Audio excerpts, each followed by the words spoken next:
તમારા જીવનમાં હર પળ હર ક્ષણ અને ડગલે અને પગલે કામ લાગે એવી એક વાત ખાસ સાંભળો, કામ લાગશે. 8 ટેવ તમારા જીવનમાં જો હોય જે અહીંયા બતાવવામાં આવશે, આ 8 ટેવ તમારી વેલ્યુ ડાઉન કરી શકે છે.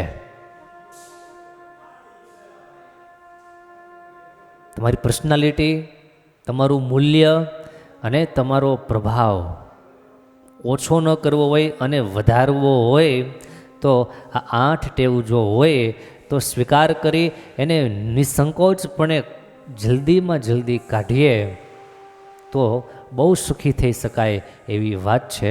એમાં પહેલી વાત, બીજાને વિશે ખરાબ બોલવું. સાચું બોલવું અને ખરાબ બોલવું એમાં બહુ મોટો ફરક છે. સત્ય એ પણ સભ્ય ભાષામાં બોલી શકાય છે, પણ બીજા લોકોને વિશે ખરાબ બોલી અને માત્ર આપણે એમને જ નહીં, આપણને પોતાને નુકસાન પહોંચાડીએ છીએ. લોકો તમને નેગેટિવ દૃષ્ટિથી જોવા લાગશે. માટે કોઈની બુરાઈ કરવાથી, કોઈનું ખરાબ બોલવાથી બહુ દૂર રહીએ. ખરાબ બોલવાથી સંબંધો બગડે છે, રેપ્યુટેશનને ઠેસ પહોંચે છે. માટે આ પહેલી આદત કાઢીએ. આ વાત સાંભળીને કોઈને વિશે આપણે ખરાબ બોલવાનો ક્યારેય આગ્રહ જ ન રાખવો. ઠીક છે, ક્યારેક એવો સંજોગો હોય અને ન છૂટકે ક્યારેક કહેવું પડે એ વાત અલગ છે, પણ એવી ટેવ ન રાખીએ. બીજું, જૂઠું બોલવાની એક ટેવ. વાત વાતમાં ખોટું બોલતા હોઈએ તો લોકોનો વિશ્વાસ ધીમે ધીમે ઘટવા લાગે. મેં ખાસ કરીને ઘરમાં તો ક્યારેય નહીં, ઘરમાં બેઠા હોય, આજે મોબાઈલની સિસ્ટમ, ઘરમાં બેઠા હોય અને પૂછે ક્યાં છો, બહાર આવ્યો છું જરા, છોકરાઓ બધાય સાંભળતા હોય. એક જણાને ફોન કર્યો, ક્યાં છો, એટલે કે જરા બહાર ખરીદી માટે આવ્યો છું, સિટીમાં છું. એટલે જરા લાયજ મેં તને લેન્ડલાઇનમાં ફોન કર્યો છે. દોરડાવાળામાં ફોન કરેલો અને કે હું બહાર છું, તે લેન્ડલાઇન લઈને બહાર આટા મારતો હોય. ખોટું બોલવાની ટેવ આપણો વિશ્વાસ ગુમાવી દે છે, આપણો વિશ્વાસને નુકસાન પહોંચાડે છે. માટે ખોટું બોલવાની આદત એને કાઢીએ. ત્રીજી એક ટેવ, અહંકાર રાખવો એ બહુ મોટી કુટેવ છે. લોકોની સાથે આપણને હળવા મળવા ન દે, લોકોની સાથે એકમેક થવા ન દે. ઘમંડી અને અહંકારી સ્વભાવ ક્યારેય પણ પરસ્પરસ પ્રેમનો સેતુ બંધાવા દે નહીં. તમે જેમની સાથે કામકાજ કરતા હો, સેવા કરતા હોય, કલાક 2 કલાક તમે સેવા સાથે કરો, અરસપરસ હેત થાય, અરસપરસ ભાવ જાગે, એકબીજાના નામથી પરિચિત થાય, એકબીજાના સ્વભાવથી પરિચિત થાય તો એ વસ્તુ યોગ્ય છે. પણ ઘમંડી સ્વભાવ હોય, અહંકારી સ્વભાવ હોય એ ક્યારેય બીજાનો સ્વીકાર કરી શકે નહીં. માટે એ ટેવ હોય તો ટાળવી. ત્યાર પછી એક વાત, બીજાને નીચે દેખાડવાની આદત. અન્યને નીચા દેખાડવાની જે ટેવ છે એ પણ બહુ ખરાબ છે. એનાથી લોકોને તમારા પ્રત્યે નારાજગી પેદા થશે.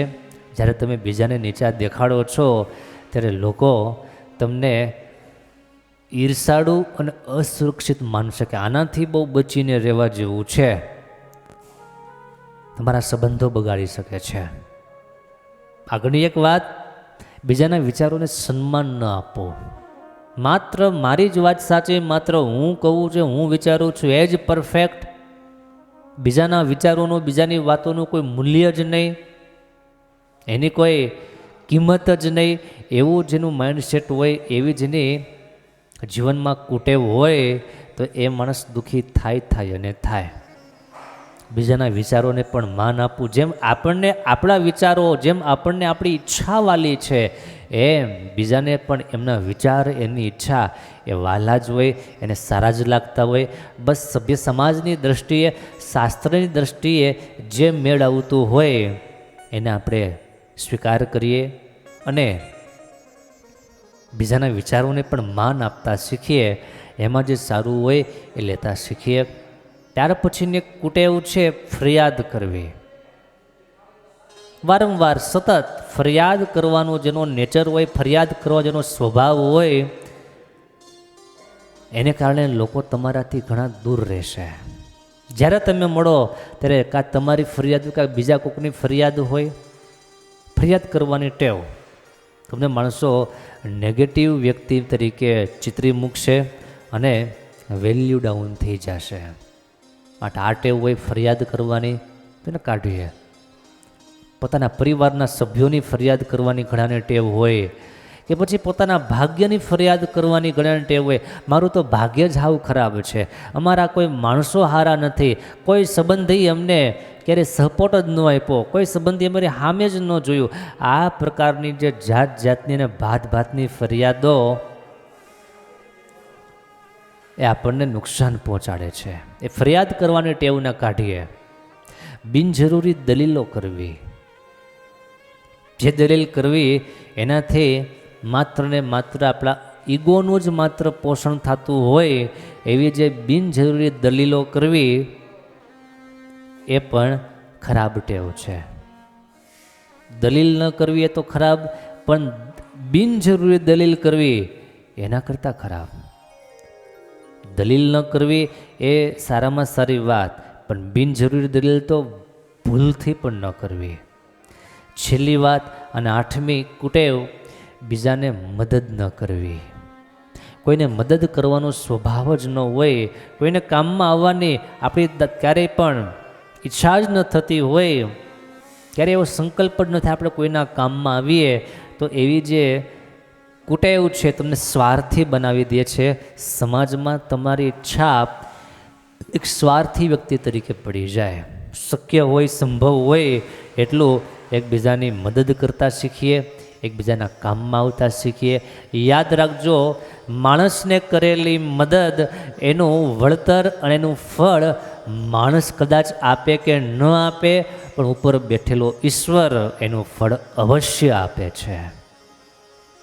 પરમાત્મા તમે કોઈને કરેલી મદદ એનું ફળ ચોક્કસ આપે છે. પ્રયાસ કરો, કંઈક ટ્રાય કરો, તમને આ વાતની હા પડી જશે. કોઈને કરેલી મદદ ક્યારેક ભગવાન આપણને એ મદદ કામ લગાડે છે. માટે આ 8 કુટેવો આપણા જીવનમાં જો હોય તો એને ખૂબ વહેલી તકે રિમૂવ કરવા જેવી છે. પહેલી, બીજાઓ વિશે ખરાબ બોલવું. બીજી, ખોટું બોલવું. ત્રીજું, અહંકાર રાખવો. ચોથું, અન્યને નીચા દેખાડવા. અને 5મું, બીજાઓના વિચારને સન્માન ન આપવું. 6થું, ફરિયાદ કરવી. 7મું, બિનજરૂરી દલીલ કરવી. 8મું, કોઈને મદદ ન કરવી. આ 8 કુટેવો ભગવાનના ભક્તના જીવનમાંથી નાબૂદ થાય એને માટે આ વાત કરી. વાત સાંભળી એને માટે પણ ધન્યવાદ, અને વાતને જીવનમાં ચરિતાર્થ કરીએ એને વધારે ધન્યવાદ.